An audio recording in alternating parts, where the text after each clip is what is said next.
In the building with Pastor Apostle Freeman, who has come all the way from his church in the States to spend some time with us live in studio. It's the second part of our hour, and the questions are coming in. This question is quite an interesting one. This is what it says. Please ask your guest, what causes a couple to hate each other in a marriage journey? And then it was followed by a second question. What needs to be done if a couple starts to hate each other? Apostle Freeman, take this one. All right. The first question I'm going to ask is this. I don't know, this couple, are they believers? Are they born again?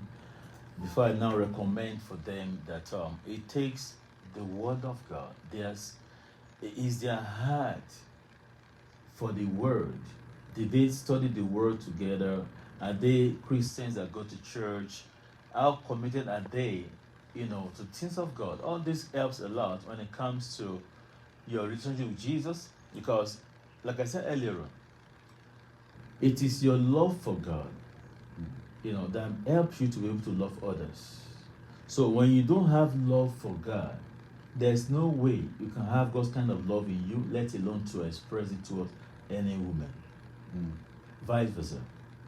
So, are they born again? Are they Christians? If yes, if they are Christians, then I think they should look out for a Christian counselor. I said a Christian counselor because a Christian counselor will bring God's factor into the counseling. But if you're a Christian person and you want counseling your marriage and you are going to look for counselors who are not kingdom counselors, there's no way you're going to bring the counsel of God, the word of God, into the counseling. So they can actually be counseling you out of God's will eventually. That's true. And bringing the worldly concept and ideas into your marriage. And that will not fix the situation. No, that will not bring solution. But if you realize there is hatred, how did you guys get there? If you are Christians, how did you get there? Because if you have the love of God in you, the love is patient, love overcome, or forgive, or covers multitude of sins. Multitude of sins. Not one. Not one. Not two. Multitude. Multitude of sins. There's no way you're going to get to that place of hatred because you love to forgive over and over again. In other words, you know that before my husband or my wife, offends me, I've forgiven him ahead of time. I've forgiven her ahead of time, even before the offense emerged. Yeah. So now, if you have that kind of mentality, that kind of revelation, before your wife offends you, you are forgiving her.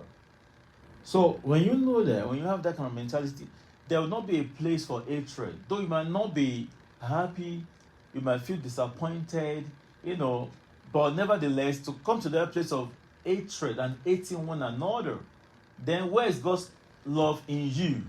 You cannot have God's love in you and hate someone else, let alone to hate your spouse.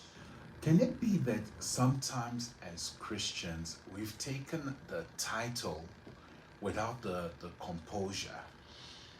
You understand? Because and Eric, as we address this question, you need to grasp that word hate, it's a very big word, and as believers, we are first of all asked to love our enemies.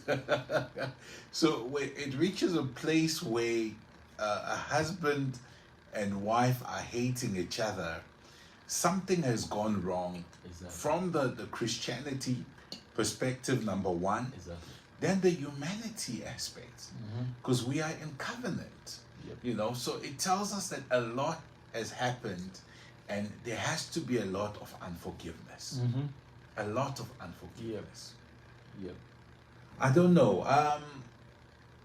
If you are based, Eric, I don't know if you're asking this question generally speaking, But if it is something that you know someone who needs help, there is a counseling line. We have 081 640 9372.